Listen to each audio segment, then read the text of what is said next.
பல்வேறு துறைகளைச் சார்ந்த பல்வேறு பிரபலங்கள், சாதனையாளர்கள் தங்களுடைய கேள்விகளை அனுப்பியிருக்கின்றீர்கள். உங்கள் அனைவருக்கும் நன்றி. உங்கள் கேள்விகள் அனைத்திற்கும் ஒவ்வொன்றாக விடையளிக்க முயற்சிக்கின்றேன். நிறைய பேர் அனுப்பியிருக்கிறதுனால இன்றைய சத்சங்கத்திற்குள் எல்லாருடைய எல்லா கேள்விகளுக்கும் விடையளிக்க முடியாவிட்டால்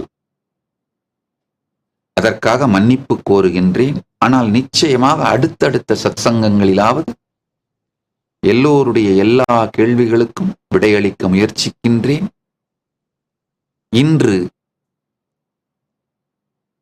இன்றைய சத்சங்கத்தின் நேரத்திற்குள் எந்த அளவிற்கு விடையளிக்க முடியுமோ அந்த எல்லா கேள்விகளுக்கும் விடையளிக்கின்றேன்.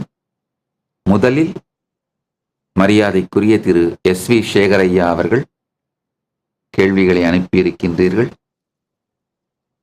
SV சேகரையா, வணக்கம். உங்களுடைய கேள்வியை படிக்கிற. நீங்கள் சிறுவனாக இருந்த போதிலிருந்தே உங்களை எனக்கு பிடிக்கும். உங்களுக்கும் அப்படியே என்று நினைக்கின்றேன்.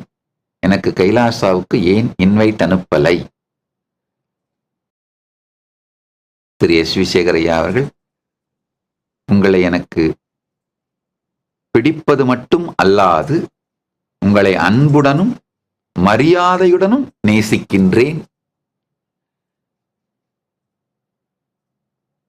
நீங்க 20 அல்லது 25 ஆண்டுகளுக்கு முன்பு எனக்கு அன்பளிப்பாக அளித்த சுகபிரம்ம ரிஷியின் திருமேனி, பஞ்சலோக திருமேனி நீங்கள் எனக்கு அன்பளிப்பாக அளித்தீர்கள்.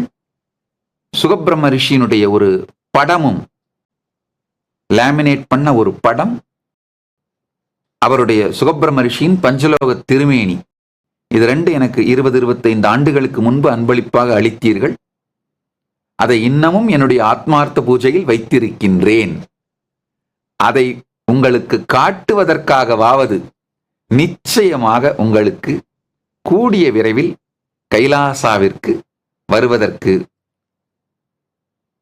என்னுடைய வேண்டுகோளையும் என்னுடைய வரவேற்பையும் அளிக்கின்றேன்.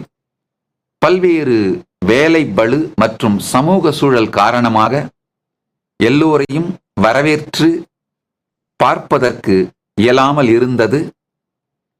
மிக கூடிய விரைவில் உங்களுக்கு என்னுடைய இன்விடேஷனை அளிக்கின்றேன். நீங்கள் நிச்சயமாக வர வேண்டும். நீங்கள் கைலாசாவிற்கு வருவதை நான் மிகவும் விரும்புகின்றேன். கைலாசாவிற்கு நீங்கள் வந்து பார்த்துவிட்டு நீங்க ஒரு விளாக் பண்ணி நீங்க உலகத்துக்கு சொன்னீங்கன்னா அது மிகவும் ஆத்தன்டிக்கா, ரொம்ப பல பேருக்கும் கைலாசத்தை பற்றி புரிகின்ற விதத்தில் மிக இனிமையாகவும் நேர்மையாகவும் நன்மையாகவும் இருக்கும் என்று நான் விரும்புகின்றேன். கூடிய விரைவில் உங்களை கைலாசாவிற்கு அழைக்கின்றேன். இதுவரை அழைக்காமைக்கு மன்னிப்பு கோருகின்றேன். அடுத்தது நீங்கள் அனைத்து பிரச்சனையிலிருந்தும் வெளியே வந்து நீங்கள் உங்கள் ஆசிரமம் வந்து உங்கள் கோடிக்கணக்கான பக்தர்களை சந்தோஷப்படுத்த வேண்டிக் கொள்கிறேன்னு சொல்றீங்க. நன்றி. உங்களுடைய வேண்டுதல் பரமசிவ பரம்பொருளின் பேரொருளால் நல்லபடியாக நிறைவேற வேண்டும் என்று நானும் பரமசிவ பரம்பொருளை வேண்டிக் கொள்ளுகின்றேன். திரு SV சேகரையா அவர்கள், நம்முடைய நட்பும் இனிமையான நேர்மையான நட்பும் நீண்ட நெடிய 20 அல்லது 25 ஆண்டுகளுக்கும் மேற்பட்டது. நான் உங்களை மிகுந்த நட்புடனும் அன்புடனும் மரியாதையுடனும் நேசிக்கின்றேன். உங்கள் கேள்விகளுக்கு நன்றி. Nityanandam, thank you for watching, and if you found the video enlightening, please give it a like, share it with your loved ones, and subscribe to stay connected with us. Don't forget to click the bell icon to receive the notifications.